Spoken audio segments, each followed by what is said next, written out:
कोटि कोटि प्रणाम। हम पूजा आराधना तो खूब करते हैं, सारे ही करते हैं, लेकिन हमारे जीवन की आध्यात्मिक उन्नति नहीं होती है। हम पशुओं जैसा कार्य करते हैं, छोटी छोटी बात के पीछे झगड़ा करते हैं। वृत्ति पशुओं जैसी है। स्वयं को हम आध्यात्मिक सिद्ध करना चाहते हैं कि हम आध्यात्मिक हैं। हम माला जाप करते हैं, हम राम नाम का जाप करते हैं, हम राधे श्याम नाम का जाप करते हैं, हम शिव नाम का जाप करते हैं। यह विषय हमारा अहम का विषय बनकर रह जाता है। आध्यात्मिक उन्नति नहीं हो सकती। यह अहम ही हमें संसार में पुनरावृत्ति में घुमाता है। यह अहम अहंकार प्रत्येक विषय से हमने स्वयं को बांधा हुआ है। मेरा पुत्र, मेरी पत्नी, मेरी माँ, मेरे पिता, मैं ये करने वाला हूँ, ये मैं ही कर सकता हूँ, मैंने ये किया, मैंने वो किया, मैंने ये करना है, ये मेरा है, ये मेरा नहीं है, यानी मेरा अहम भाव।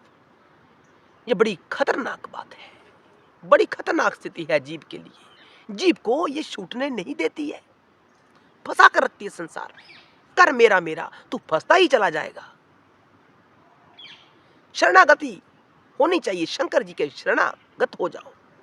मैं कुछ नहीं, अहंकार को जो कर रहा है वो वही कर रहा है, मैं तो हूं ही नहीं, ऐसा भाव हमें मुक्ति की तरफ लेकर जाता है। सच्चा भाव जो है, प्रकृति कहती है तू कह, जितना कह सकता है, स्वयं को बड़ा कह, अपना तादात्म्य जोड़, सभी से जोड़, लेकिन जुड़ता ही चला जाएगा, मैं तुम्हें मुक्त नहीं होने दूंगी, मेरे जंजाल में फंसता ही चला जाएगा। ये शिव शक्ति का खेल है।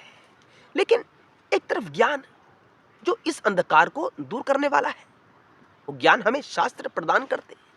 वही ज्ञान आज शंकर जी राम जी को दे रहे हैं।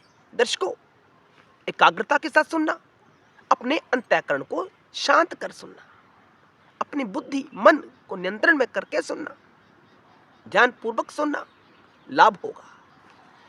रामचंद्र ने कहा, हे प्रभु, आप तो पुरुषाकृति यानी पुरुष जैसी आकृति में नजर आ रहे हैं। आपके 3 नेत्र हैं, ज्ञान का नेत्र भी है, आपके भाल पर चंद्रमा है, भवानी के साथ हो आप, गणों के साथ हो आप। तो मुझे तो ऐसा नहीं लगता कि आप इस सृष्टि का निर्माण कर सकते हैं, हमें नहीं लगता। सिद्ध करें, कैसे करते हो आप ये सब? राम जी का प्रश्न।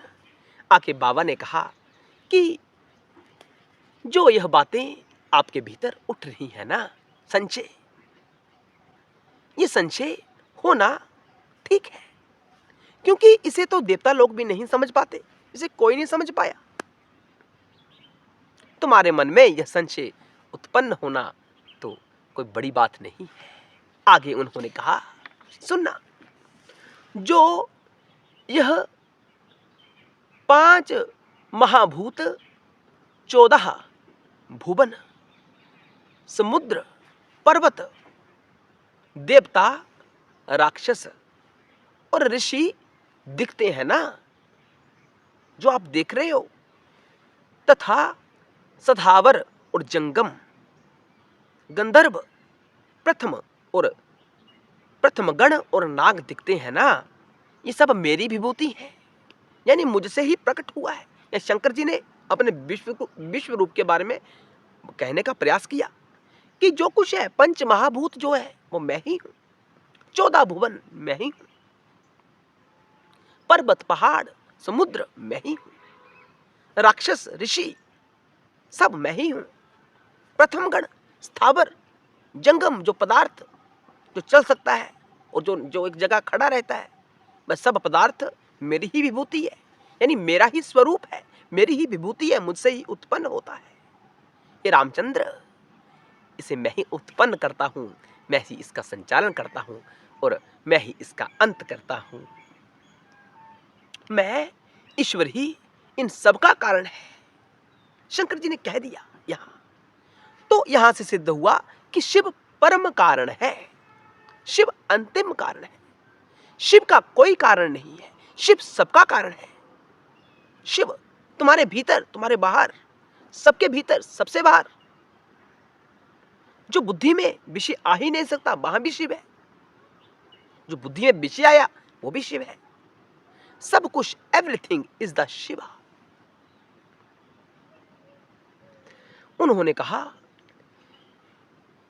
भगवान रामचंद्र जिसे कहने लगे कि मेरे वास्तविक स्वरूप को कोई नहीं जानता, सभी मुझे शरीरधारी ही समझते हैं, कि मैं साधारण मनुष्य हूं, साधारण साधु हूं, जो कैलाश पर्वत पर रहता हूं।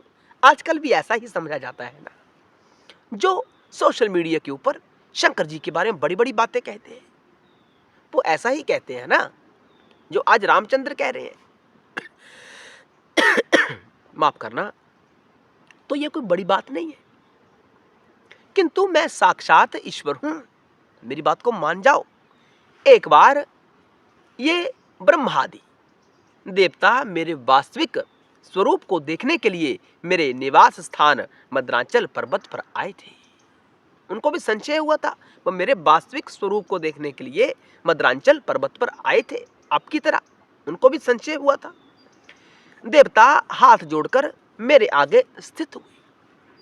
तब मैंने देवताओं को लीला से व्याकुल चित्त जानकर उन ब्रह्मादि देवताओं का ज्ञान हर लिया। शंकर जी ने स्वयं उनका बुद्धि का हरण कर लिया, विवेक छीन लिया उनका। और देखो कितना बड़ा खुलासा बाबा जी आज कर रहे हैं। शंकर जी कहने लगे कि मेरे इस ईश्वर स्वरूप को कोई नहीं देख सकता, जिसको मैं ज्ञान बुद्धि देता हूं वही मेरे वास्तविक स्वरूप को जान सकता है। जब ये ब्रह्मा आदि देवता मेरे वास्तविक स्वरूप को देखने के लिए मेरे पास आए थे, तो लीलावश मैंने उनकी बुद्धि का हरण कर लिया था। वे तत्काल ही ज्ञान रहित होकर, उनका ज्ञान हर लिया शंकर जी ने, ज्ञान रहित होकर मुझसे बोले कि तुम कौन हो, हु आर यू। किसने कहा? देवताओं ने।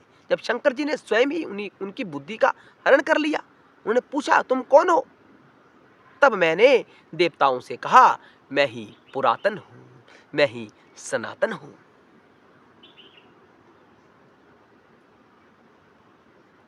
समझो बातों को, अपना वास्तविक स्वरूप छुपा लिया, यूं कहे, या उनकी बुद्धि का हरण कर लिया। वो शंकर को देखकर भी समझ नहीं पाए कि शंकर वास्तविकता में क्या है।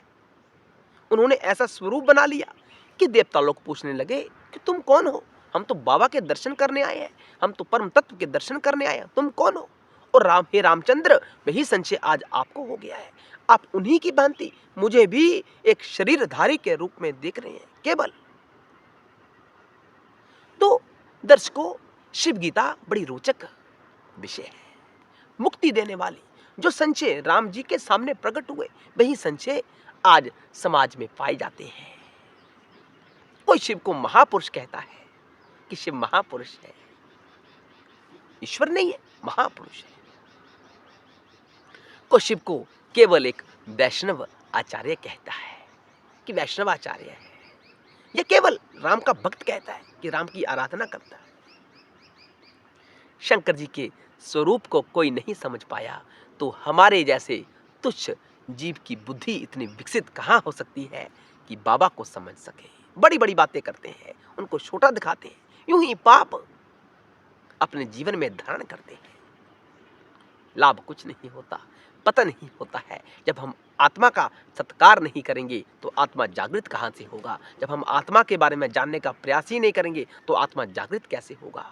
आत्मा को वास्तविक रूप में कि आत्मा क्या है ये समझने का प्रयास ही नहीं करेंगे तो क्या लाभ होगा? हमें हानि ही हानि होगी। दर्शकों, हमारे चैनल से जुड़े रहें। हर हर महादेव, जय शिव शंकर, बम बम भोले, जय भोलेनाथ।